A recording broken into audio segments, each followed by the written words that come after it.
E aí, galera do sexto ano, tudo bom? Bom dia, boa tarde, boa noite. Não sei que horas vocês estão vendo aí o vídeo, mas nós vamos para a terceira aula. Na verdade, vamos dar continuidade, né? Nós estávamos vendo pré-história, então vamos fazer aqui uma recordação do que vimos, né? Até aqui e continuar o conteúdo. Lembra, pré-história, ela vai ser dividida em 3 fases, beleza? Primeira fase, a gente tem aí o Paleolítico. O que é o Paleolítico? É a idade das pedras. Temos algumas características pontuais em relação ao Paleolítico, ok? Então vamos pontuar aí. Temos que recordar que durante esse período a galera era nômade. O que é nômade? É quando as pessoas não ficam fixas em determinadas localidades, certo? Então elas vão sair de um local para o outro porque eles não têm um domínio da agricultura, ok? Período das cavernas também é assim conhecido porque a galera morava em cavernas para sua própria segurança. Não é algo que vai se abranger, por exemplo, para o Mesolítico e o Neolítico, tudo bem?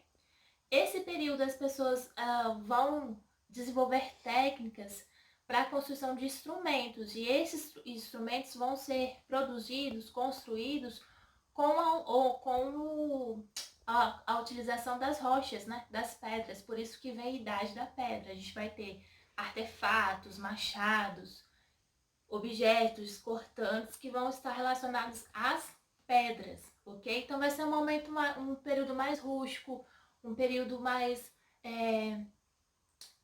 mais antigo, vamos dizer assim, ok? Segundo momento, segunda fase que nós temos aí é o Mesolítico.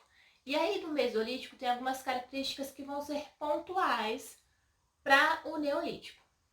Vamos entender isso. Quando eu falo Mesolítico, é o período do meio, tá? Nós vimos isso.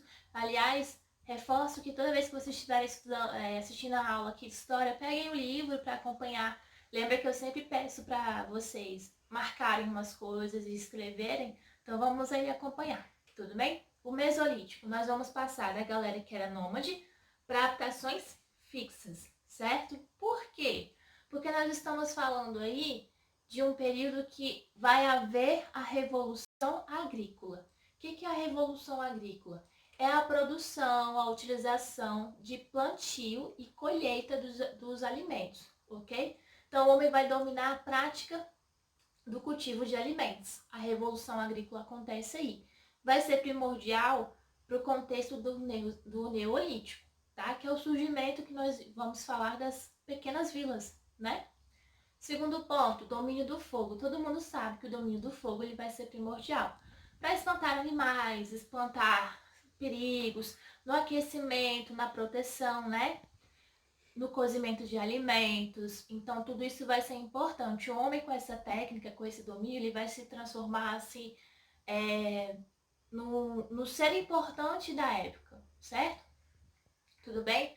E a partir daí, com essa revolução agrícola, domínio do fogo, nós vamos ter a utilização em massa de objetos para armazenagem desses alimentos.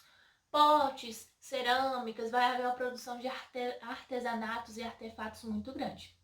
Quando eu falo período neolítico, é a idade dos metais. Então a gente está falando, por exemplo, da utilização do cobre, do ferro, que acontece ali dentro do continente, por exemplo, africano, ok? E aí esse período vai ser do Neolítico, certo?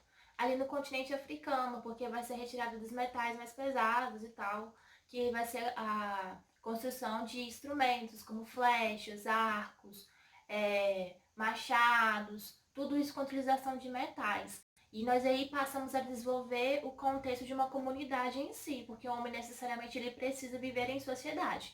Ele vai falar, nossa, não tem a possibilidade de eu viver sozinho, porque eu necessito do outro. Então a gente tem o surgimento das pequenas vilas, né? Das pequenas comunidades, que depois vão se tornar as grandes civilizações, que nós vamos estudar, que são a ideia dos babilônicos, dos fenícios, dos assírios, tudo bem? Então nós temos essas 3 fases. Quando vocês pegam aí o livro de vocês, de história, nós vimos que tem os fósseis. Qual os fósseis mais antigos? O primeiro fóssil, que é o mais antigo da história, é o da Lucy, que foi encontrado ali no continente africano. Aqui no Brasil, nós temos quais? na verdade qual, né? Que foi encontrado ali no estado de Minas Gerais, que foi uma homenagem que fizeram ao fóssil da Lucy e deram o nome de Luzia, certo? É o fóssil mais antigo aqui do continente americano. Lembra que eu pedi uma pesquisa? Então, nós temos a pesquisa sobre os sítios arqueológicos. A Serra da Capivara é um dos sítios arqueológicos mais antigos aqui no Brasil, que fica lá no estado do Piauí. E aí nós temos as pinturas rupestres. Qual é a importância das pinturas rupestres? Elas vão ditar, vão na verdade nos contar o cotidiano das pessoas daquele período. As pinturas rupestres vão ser uma forma de expressão, certo? De expressar artes, que a gente viu isso em relação ao contexto artístico, e a expressar e mostrar o que eles achavam, o que eles queriam mostrar com o cotidiano daquele período, certo? Então as pinturas rupestres vão ser importantes. Temos vários sítios arqueológicos aqui no país e também fora. Por que a importância de preservar esse patrimônio cultural da humanidade? Porque é algo que reconta, que relembra um período histórico importante, tudo bem?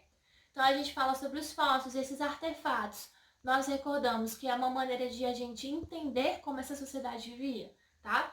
No livro de vocês tem a evolução do homem, que aí vai desde os australopitecos aos homens sapiens, que é o que nós estamos hoje, certo? Tem toda uma evolução. Temos aquela teoria de como a galera conseguiu chegar do continente, lembra? Que é da teoria da Pangeia, que todos os continentes eram juntos e depois eles se dividiram. Temos aquela do Estreito de Bering, que é uma das mais aceitas.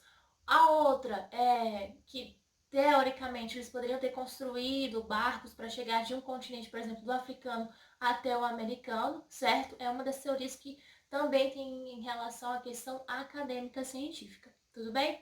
Então depois a gente vai fazer algumas atividades aí, na verdade fizemos algumas no livro, e vamos a fazer apenas uns resumos em relação ao capítulo 3.